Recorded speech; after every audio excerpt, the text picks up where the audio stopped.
Sekitar 73 penumpang dan 12 ABK KM Express Priscilia 88 berhasil dievakuasi ke Pelabuhan Gorontalo. Sejumlah penumpang, anak-anak dan lansia terpaksa harus ditandu karena lemas tak mampu berjalan.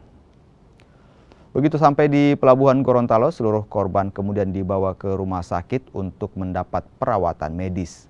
KM Express Priscilia 88 mengalami mati mesin pada hari Senin lalu. Kapal ini kemudian ditemukan oleh kapal Sabuk Nusantara 59. Angin kencang dan ombak tinggi membuat proses evakuasi berjalan lambat. Jadi ini sebenarnya tidak ada yang rusak mesinnya. Informasi kemarin itu mesin kereta padahal bukan. Karena di pompa pendinginnya itu ada tertutup dengan karung goni plastik itu. Dan itu menyebabkan tidak ada pendinginan jalan, sehingga itu mesin mati. Nah, mesin tiga-tiga mati karena itu sentral semua.